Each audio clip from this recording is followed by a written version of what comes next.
Assalamualaikum dan selamat sejahtera.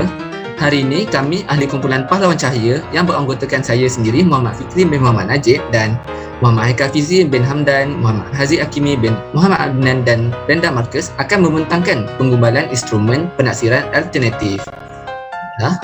Pergi kepada isi kandungan. Terdapat 5 isi kandungan. Yang pertama ialah mata pelajaran, topik dan hasil pembelajaran. Seterusnya, strategi dan panduan pelaksanaan penaksiran alternatif. Yang ketiga, rubrik penilaian. Keempat, contoh hasil penaksiran alternatif. Dan kelima ialah rujukan.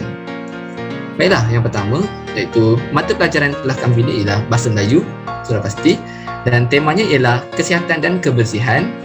Topik ialah apa kata mereka pada halaman 11 yang terdapat pada buku teks Bahasa Melayu tingkatan 2.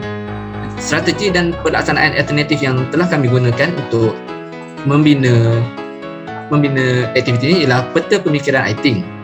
Bagi hasil pembelajaran, terdapat 2 iaitu yang pertama, membezakan kata ganti nama diri pertama, kedua dan ketiga.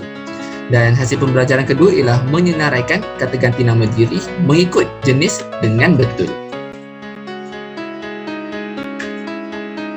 Baiklah, bagi arahan tugasan penaksiran alternatif, yang pertama, murid diberi arahan untuk membaca dan memahami artikel pada halaman 11 buku teks Bahasa Melayu tingkatan 2 yang bertajuk Apa Kata Mereka. Seterusnya, setelah murid selesai membaca dan memahami artikel, guru akan membahagikan murid kepada beberapa kumpulan. Kemudian, guru memberikan kertas mahjong kepada setiap kumpulan murid. Dan keempat, guru mengarahkan murid menyenaraikan kata ganti nama diri pertama, kedua, ketiga dalam bentuk peta minda writing. Dan dengan menggunakan mahjong yang telah diberikan tadi. Dan yang terakhir, murid dikehendaki untuk membentangkan hasil kerja mereka di hadapan kelas.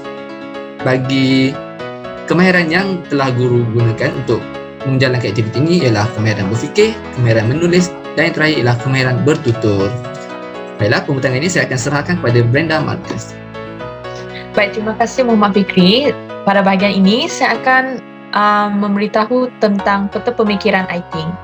Peta pemikiran writing ialah peta pemikiran yang diaplikasikan dalam aktiviti pembelajaran dan pemudahcaraan PDPC yang disesuaikan mengikut tajuk atau unit pembelajaran berdasarkan subtopik yang berkaitan. Selain itu, peta writing ini juga boleh diolah dan dikembangkan isi utamanya dan menjadi pecahan kepada isi penting yang lainnya. Penggunaan pelbagai bentuk peta IT juga mampu melahirkan murid yang berfikiran kreatif, kritis dan inovatif di sekolah. Yang seterusnya merupakan 8 jenis peta pemikiran IT. Yang pertama, peta bulatan. Yang kedua, peta buih. Yang ketiga, peta buih berganda. Yang keempat, peta pokok. Yang kelima, peta dakap. Yang keenam, peta alir. Yang ketujuh, peta pelbagai alir. Dan yang terakhir, peta tipi. Baik, pembentangan ini akan saya serahkan kepada Haikal. Terima kasih saudari Brenda. Baiklah, kita pergi kepada slide yang seterusnya iaitu rubrik penilaian. Bagi rubrik penilaian, kami telah memilih rubrik holistik. Bagi rubrik holistik, kami telah memilih rubrik holistik dan pada rubrik holistik ini kami dapat melihat dan dapat mengukur kriteria pelajar sama ada mereka lemah, memuaskan, baik dan cemerlang.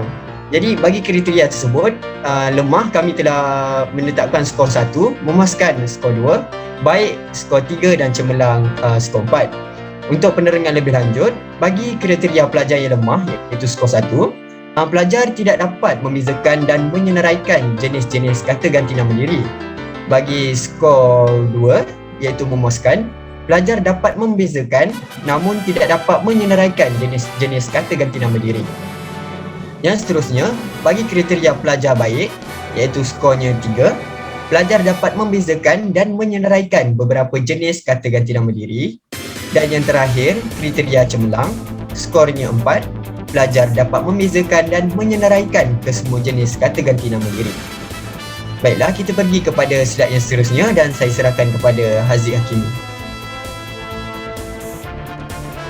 Baik, terima kasih saudara Haikal Hafizi, dan ini adalah contoh hasil penaksiran alternatif yang dihasilkan daripada pelajar ataupun maksud apa yang telah pelajar senaraikan, dan pelajar telah menyenaraikan ketiga-tiga kata ganti nama diri. Sebagai contoh, kata ganti nama diri yang pertama, pelajar berjaya menyenaraikan seperti saya, kami dan kita.